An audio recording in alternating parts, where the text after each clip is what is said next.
This is a podcast presented by Hard to Find Media. Subscribe to Hard to Find Media on youtube.com/Hard to Find Media Network. This shit is free. Share it. Blast it. Hey, it's Tady's Day Out.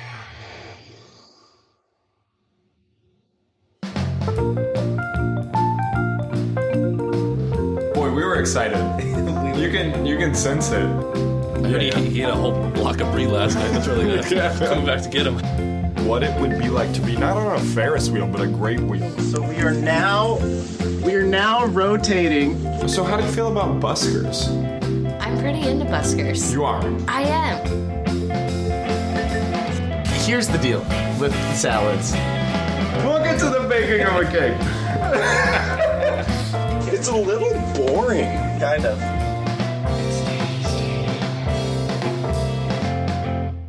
All right, hello. Hi, listeners. It's me, Joe Tady, your host, for another episode of Tady's Day Out, a show that delivers an irreverent and comedic review of all the best attractions Seattle has to offer. If you're a new listener, welcome. Thank you. I don't know why you started on number 8, but hey, you do your thing. You can do whatever you want. In case you don't know, each episode, me and a guest, usually 2 guests sometimes, we go out, we find some sort of touristy thing to do in Seattle, and we deliver a review of it. Why? Because I love Seattle. That's all you need to know. And you probably do too. Maybe that's why you're listening. Great. I'm going to keep this intro short. I don't know if you noticed, but I kind of have a cold, so I don't want to subject you to that sniffling noise a whole lot. I'll say just a few things real quick. Yeah, if you like the show, please rate and review on iTunes. That would be awesome. It helps other people find the show, and I think it affects even Google searches and stuff like that. So, that's always nice.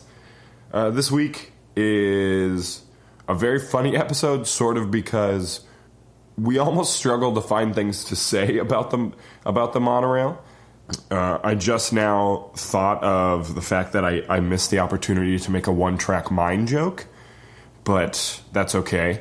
I'll live. The monorail is just so boring and underwhelming, so it's a lot of tangents this week. Yeah, so I hope you enjoy the silliness and the fun that we had with my guests Aaron and Phil. Lovely gentlemen, and it was a blast to hang out with them. So yeah. Enjoy the episode, and I'll see you in 2 weeks. All right, Phil Jones and Aaron O'Neill. Welcome to the podcast, Tady's Day Out. Hey, thanks. Phil, say hi again. Hi again. That's Phil's voice. Aaron, say hi. Hi. Oh, yes. Hi, Joe. Do we all sound the same? Is that going to be confusing for the listener? I don't know. I don't know either, but... If you're confused, please let me know. Email me at tadysdayout@gmail.com. I'm generally confused, so I will be letting you know. Well, this is Phil speaking, and I think we'll do fine. Yeah, how about each time we talk, let's preface it with who we are, and then say we're ending our sentence at the same time. That is going to get really boring real fast. Yeah, over. I'm already over it. Aaron O'Neill... You know what's really exciting is this is the second one of my podcasts you've been on. It's true. Yeah. I was on Accidents on Purpose many times. Yeah. You might only be able to find the one on the internet, but right. I've been on the show many times. That show ran for years, but it was only a podcast for 2 years. So yeah. I think it's still going on. Go ahead and listen to it. It's great. Yeah, because I'd been on before you guys got picked up for a podcast when we got picked up by iTunes. When you were just AM radio? Yeah, just AM radio. AM 1045 KOB. Yeah. Love that old studio. What happened to that? It's still at 28th and Church in the heart of Capitol Hill. Nice. These are some deep references from a podcast that most of my current listeners probably did not listen to. So if you're wondering what we're talking about, go ahead and listen to all 50 back episodes of Accidents on Purpose. Well, this is Phil speaking, and I think this again goes to show how fascinating the monorail was. Right. Today. Oh, we haven't even... So today, me and these fine gentlemen did the monorail, which If you've listened to the Great Wheel episode, you'll know that I also found that kind of boring, and this topped that for the most underwhelming, boring attraction that Seattle apparently has to offer. So let's get right into it. We met at the monorail station. I was late because the light rail was late, and I felt bad. Phil was waiting all by himself. I For like was 10 minutes. I was as late as Joe, but it was just because I left late. I was also very discombobulated because I stayed up way too late last night, and I woke up late, and I was very tired. Yeah. But you seemed fine, you know. Did I? Okay, I was like, you seemed... It's like, hey guys. You were as enthused about the monorail as the rest of us. Yeah. Sleepy or not. Right. And so we got there and we go to pay, and already I ran into a roadblock as a host of a show. So tickets aren't that much all together. The price for all three of us, adult tickets going back and forth, and we are grown-ups, it was $13.50 altogether. Not bad. Well, Joe, this is Aaron. I want the record to show that I'm an adult, but I ain't no goddamn grown-up. Okay? Look, I'm still a kid at heart. That's right. Yeah. Anyway, Aaron's done. Aaron's done. I won't speak for the rest of the show. And I go, and I'm like, I tell him to put it on the Tady account, and I slide my card over real smooth and cool, and they say cash only. Ooh. And I balk at this. I'm embarrassed, and luckily my guests come to my aid without me even having to ask, and they both offer up cash. And I feel very bad because I also don't have any cash to pay them back at this moment. That's no thing. Yeah, I don't know. I mean, whatever. So in the past, if you've also listened to past episodes, there's been things about whether or not I should pay for the guests. And one time I didn't, and then other times I did. And they're saying, like, Tim Neal, this is about you. This goes straight up to Tim Neal. So this time it's pretty ambiguous. It's ambiguous. These lines are becoming blurred, and At this point, you haven't paid, but No. you I showed will. some intent. You want to, I'm showing intent to pay. Isn't that but enough? we'll see. We'll see how it all shakes out. Oh God. Yeah. So we made it through that, and we're waiting for the monorail. There were a lot of people there. Yeah, I thought when I suggested our start time of 10:30, because I thought I was going to have to do something else later today. Right. Later on, looking at it, I was like, man, that's so early for a Saturday. Why did I say that? It's going to be real boring down there. But no, there was lots of people. Yeah. And it was increasing with time as we went, right? Like Yes. By the time we got off on the return trip, in that little corral thingy, there was way more people. Right, the corral, right, where, yes, you go through the gates and you're sort of corralled in a very small area waiting for the two doors that open up to you. Yeah. Yeah, for that station, I mean, this is the descriptive part of riding Right. the monorail, right? This is Phil speaking. Here's a description of what you're going to encounter when you go to Westlake end of the monorail. We gotta tell the listeners step by step what they're gonna see and what they're gonna hear. This is what they've come to expect. Yeah, so this is what they you're going want to to see. hear about the minutia Yeah, I before got you. they go. Here it comes. Yeah. So you come up, you could ride the elevator, you're coming through the mall, you go up the stairs, whatever. You show up, and there's like sort of the peripheral sections are where you get off of the monorail, and then there's like the little corralled in areas where you go when you're waiting for the monorail. Right. It's different on the other station because that's like left side of the tracks, right side of the tracks. But this Yeah. one shares the same doors, so The other station is much more inviting in that way. Correct. You don't Little feel like little more spacious. like sheeple. Am I right? Now Thanks, Obama. Let's be Too clear which station I still use it. we showed up. We arrived and departed from the Westlake station. Right, which is on 5th and Pine. Yes. So, for those of you who don't know, the monorail, let's take a step back. It was, we're working backwards from well, getting on the... you know what? There's no, unlike the monorail, there's no linear timeline thing on this. We're going to jump all over the place. It was built in 1962 for the Seattle World's Fair, which is also what the Space Needle is for. A gold and ivory Space Needle towers in the sky above Seattle, its legs planted firmly in solid hardpan just across the street from America's first high-speed monorail. One of two trains is already here and operating today. Another exciting glimpse of tomorrow that the World's Fair is bringing to Seattle. I'm Bill Nielsen, and this is one of the Alweg Monorail trains which is just now completing its test runs on the World's Fair line. In the next half hour, you'll have your first monorail ride by television. But first, let me try it out for you. This is another door into the future and the world of tomorrow. So that's why we have a monorail that only has 2 stops. It only goes from 5th and Pine at the Westlake Station to the Seattle Center. Which is, it's about 1 mile apart. Right. I looked it up last night. It's a mile. Fast, direct, and historic. It's direct. I like that's the way they speak to how it goes only 2 places. Yeah, you won't be on it long. Yeah. It's direct. It's not useless, As in, it's you won't direct. you won't be stopping at a bunch of stops that you don't want to get off at. Yes, you did some research, which I was happy about. Oh, thank you. Yeah, thank you for being such a great guest, Phil. Am I good? Listen, I got intimidated by your other guests knowing things about stuff. Yeah. And Bonnie just knew said- I wasn't going to be that kind of guest. Bonnie set the bar high for how much people should know about whatever it is we're doing, including me. Which one was the last one? The Wing Luke Museum. She's an incredibly knowledgeable person, and now. Well, so that's why I figured I would show up and tell you about what it looks like, the corral and stuff. Like I could tell you what I saw today. Right. Can you tell me what you felt and smelt and everything though, Phil? Can you really? Bring the listener there? Can you be I could, but can you write like Virginia Woolf, where it's like? I feel like you guys got more for your podcast than just what I smelled on the ride. You know? You're right. Let's move on from smells. So. The monorail pulls up, and it's actually kind of cool looking. It's got a bunch of windows. Well, that sounded stupid. But it is like one big windowed car, so you can see a lot of what's going on. It's got some sweet upholstered bench seats. Yeah. In nice shape. It kind of looked like, because we're from the Bay, like a BART train, but a little bit wider, a little bit more windows, a little nicer. Everything was in nicer condition. Correct. Right. Correct. Yeah, it actually was in better condition than I anticipated for how long it's been around and how much I would assume people don't care about it. Like, I can't imagine a lot of Seattleites being like, keep the monorail nice. Like put your tax money into the monorail.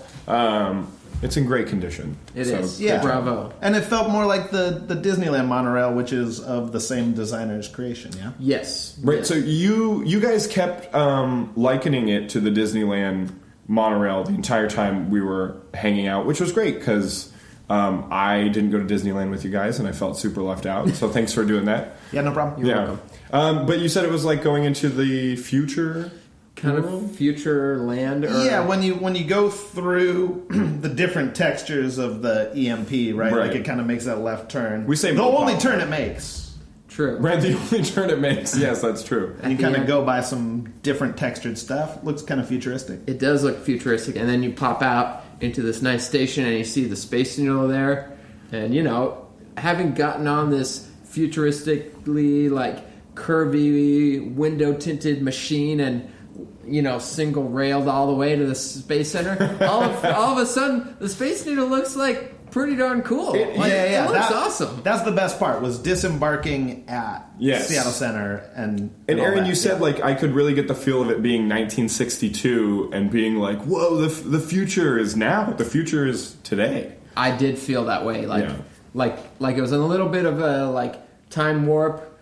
Olden times, I'm getting on this old machine. It looks like I was on a horse. Yeah, Olden times makes I was back to the future. Revolver. I was back to the future. Oh, you get on the buggy, by the way. Yeah, but no, it did feel. I could imagine riding the thing at the World's Fair in the '60s and just being very impressed with all the architecture and the design and everything. It was a pretty cool experience. I'll be honest, I wasn't expecting a whole lot. Having lived in Seattle for 10 years, never been on the monorail, never needed to, knowing that it's kind of like a joke in monorail circles, at least. In monorail, yes. So, or what do you call those? It's not a circle. Monorail lines? Yeah. I have never been on it either, but you, in the research you did, so let's talk about... So we're jumping all over the place, listener. You can deal with it. Somebody edit this to be a more linear... Yeah, that's not happening. I don't have that much dedication. Yeah. You taught me about the Alweg, and you learned about other monorails from other countries and how much we don't even get mentioned in those articles. I looked up. I was on Wikipedia.org. It's pretty sweet. Mm-hmm. I looked up monorails in general, reading about monorails. Like, Joe. Did you Google monorails in general? I wish you had. Monorails in generals. Just like, the oldest one, surviving one is in Germany, and this and that. And they didn't even mention the Seattle one because there's 2 stops and it's not very functional. But there's a lot of useful functioning monorails in Japan and in Germany. Right. And then they did talk about the Disneyland monorail. Monocle. Disneyland monorail, which was the only one I'd been on, and reading about that, I saw that it was designed and made by the same person, Alweg, which is what it says on the front of the car. Yep, and that really cool. Yeah, Monorail Man. We left off the other best part of disembarking, guys. So yes, that was an amazing part about disembarking. So the ride is really... Well, first, thanks again for doing that research. You're welcome. But the ride is very short. Maybe it was just because it's gray and rainy today, but I can't say I was that impressed by the sights you see on the way there. No. Like, the buildings weren't particularly... Impressive amount of cranes were out today. An impressive... How many did you count on the way there? 8? I lost count. Oh, there's way more than 8. You lost count, yeah. Okay. I mean, I stopped counting at 8. because Okay. So, but when you get off, there's this amazing work of art there that is the Monorail Man.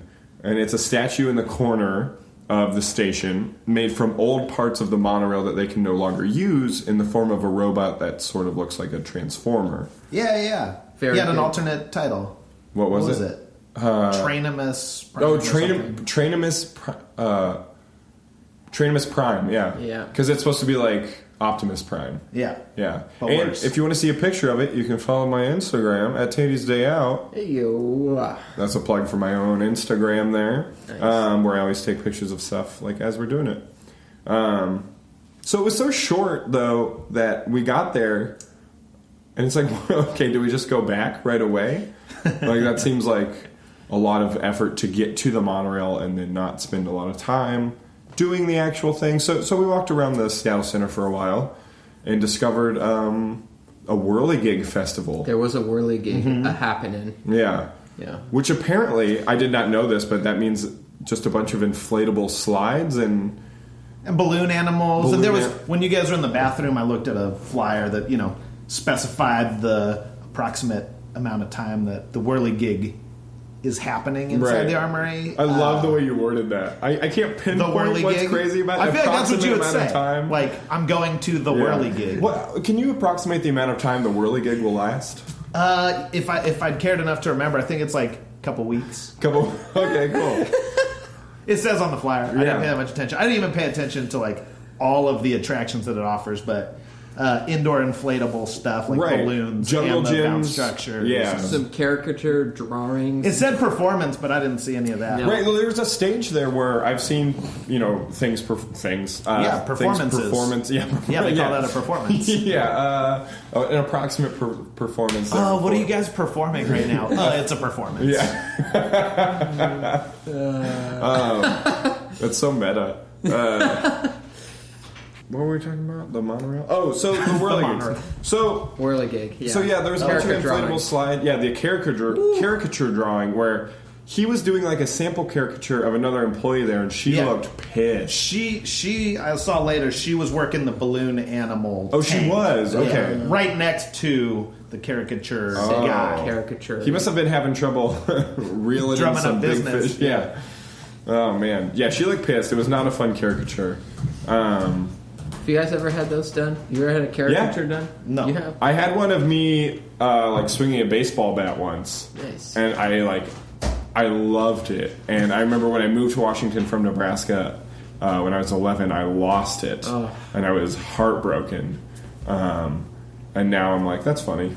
Well, we didn't get to see the expression on that employee's face in the caricature. I did. Usually it's like a big old grin. She was much happier in the caricature than she was because it's a caricature. Yeah. Well, that was probably something the guy was showing off. Like, hey, put your kid up here. I don't care how miserable they are. I'm gonna make them look great. Yeah, I know you're not having a good time, but here's your souvenir that says otherwise. Yeah. Hey, your kid might have a really dumb looking face, but I'm gonna make them look awesome. So pay me some money, right?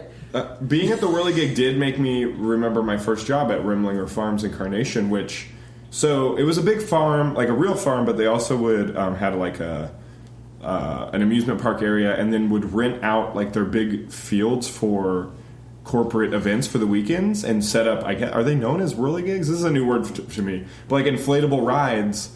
And my job was to like supervise them, and really you're just standing there like telling kids when they can go.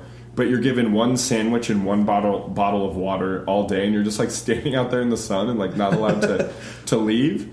And I was under 16, so I only made like $5 an hour. Dang.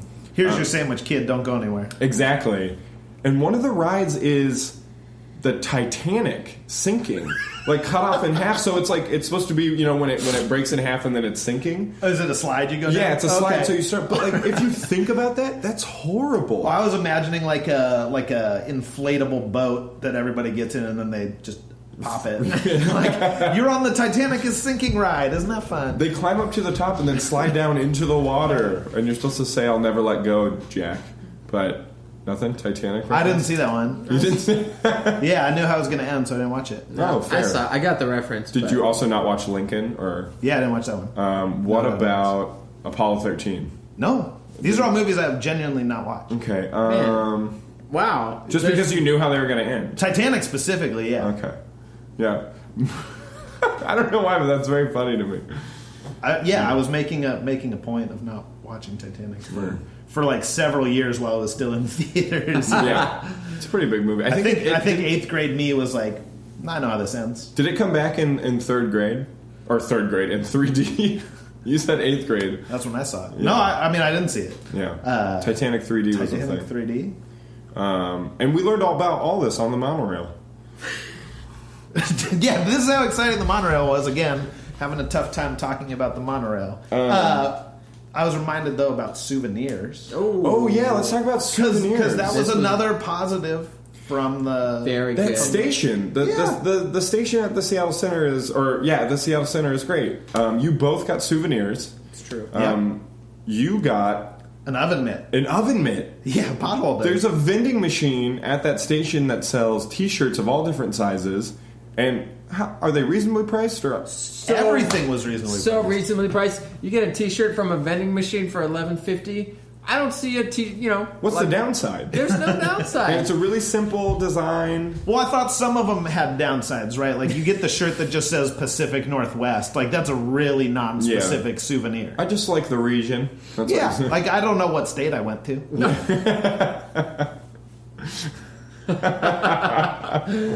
But the shirts, the pot holder, they had some keychains. They had like some enamel pin, which is hot right now. Pins are hot right now. Hot. I was drawn to anything that said monorail on it. So that cut out about half of what was in the vending machine. How much was your pot? My pot holder was like $4.75. Something like that. Under $5. Fucking vending machine takes cards. Yeah.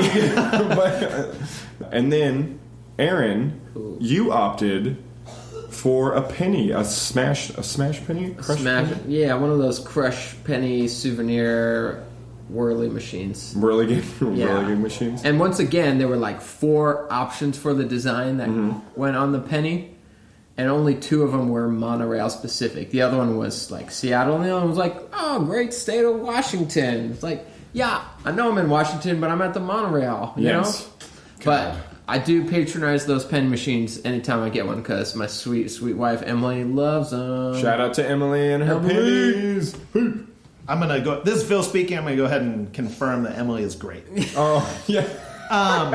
I second that. Well, you had 2 of the 4 options were monorail related, and I'm gonna be the color guy and describe. One of them had monorail with the Space Needle above it, and one of them had monorail with more of just like a Seattle non-specific skyline, as far as I can tell. And that's the one you opted for. Oh, yeah. I opted for it because the monorail and that one was more 3D. It was more like coming at you, and you monorail in action, and you could see the rail, monorail. You could see for which it's named. You could see the train just hugging that rail and eating it up. It was cool. So that's why I got that one. So it definitely felt like the trip back from the Space Needle back to Westlake was like way faster than the other one. It felt like it was going extremely fast. It felt like it was about to fly off the rails. I'm sorry, the rail. It was going a lot faster, though. I don't know why. Well, so I thought 2 things, right? the trains depart from each one every 10 minutes, right? So that's 5 minutes there, 5 minutes back. It's the same train, same rail. We discovered that there's a red line and a blue line, but we only saw the blue line going today. A couple blue liners here, hey? Oh, yeah. It's for the hockey fans out there. What was I was talking about the time. Yeah. So we're just exclusively using the blue line today. I don't know if the red line is for when the blue line's having an issue, or certain times of the day they just switch them. Or, but yeah, it seemed like maybe the loading took a little longer, and they got to make that 10-minute departure interval back at the there's only one driver, and he walks back and forth. You said, yeah. Like, he stops the monorail. Everybody gets out through the appropriate disboarding doors. Disboarding. You guys ready to board? Yeah, the monorail. Yeah, they got to let these people off first. Like I watched the last train, right? So they go. The driver's going to move from one side of the monorail to the other side. Really? Then we get to get on. Yeah. That's pretty exciting. Are they going to disboard? Is that like a sick DB band or something? Anything with disboard. The DB band? I could see disboard being a punk band. Yeah. But would they spell it B-O-R-E-D? Whoa. I just bored. Yeah. I blew your mind, Phil's Hey not. guys. Yeah. How bored are you today? I don't know. I'm like disbored. And then he walks from one side of the train that's now empty to the other side of I call it a train, monorail train. Yeah, train. Yeah, the car. I don't know, whatever. Yeah, the monorail. Yeah, the monorail. He walks to the other side of it and sits down. There's a different set of controls for him to operate it back to the other station. The length of the car or monorail is not very big. It's not big. We didn't time the length of it. I did. Yeah, we didn't time the length of it. And on the way back, Aaron, you overheard a small child saying... As soon as we landed back at the Westlake station, I heard a child to my left go, "Wait, is that it?" So sad. And everyone just said, "That is it." Yes. Yeah. Yes, son. Yeah. That's it. I could see the monorail being maybe useful in this day and age if you're like a tourist who wants to like shop at Westlake Center and check out the Seattle Center, and like this connects those, right? And like you don't have to like cab or walk. It's already being used more than I thought. Like today, there were way more people. Yeah. It was almost full coming back. I was like, okay, cool. How many, like what percentage of those people do you think are tourists? I'd say about like half a football field worth of people were. How much of a football team? How many? Like, sorry, footy or footy? 4 defensive ends. How many? How many foosball? How many quarterbacks were on the monorail? I feel like there was probably mostly tourists. Yeah, a lot of tourists, a lot of families. Yeah, with kids, which I get, like you said, not cabbing it or bus. It's probably a lot easier. Yeah, well, I just think it's not maybe an attraction so much itself as it is like a functional connector between two tourist spots, right? And then like, then you get the kid being like, "That's it." Yeah, like, sorry, your parents told you this would be an exciting ride. Yeah, that we have to try when we're in Seattle. But kids would be like that anyway. Kids. Little bastards. Yeah. If there's one message I want to send with this podcast, it's I hate kids. Oh, you brought the right guest on for that. I work with small children with autism, and boy, they are turds. Hang on.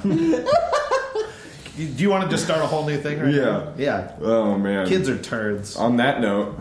Yeah, well, I'm glad I finally have been on the monorail. Me too. I probably won't do it again unless Emily really wants to go. I that was great though. I feel like I know Seattle so much better now. I understand it from a 1962 perspective. See, I feel like you've done things on other episodes that are more of like, oh yeah, like that's here and I've never done it. And this one, like I don't know that I'm glad that I did it, but I guess I know it more. I felt like I needed to. It was less of a. You're right. It is more functionality versus less of a thing to do. But since I had never done it and lived here so long, yeah, I feel like it was important. The box is checked. Yeah, the box is checked. Uncle Ike sells those too. Monorail potholders or just potholders? Damn it! I thought it first. Thank you so much for being on, Phil. You're welcome. Aaron. You're welcome. And this is Joe speaking again, and I just want to say thanks for listening, and make it a great day.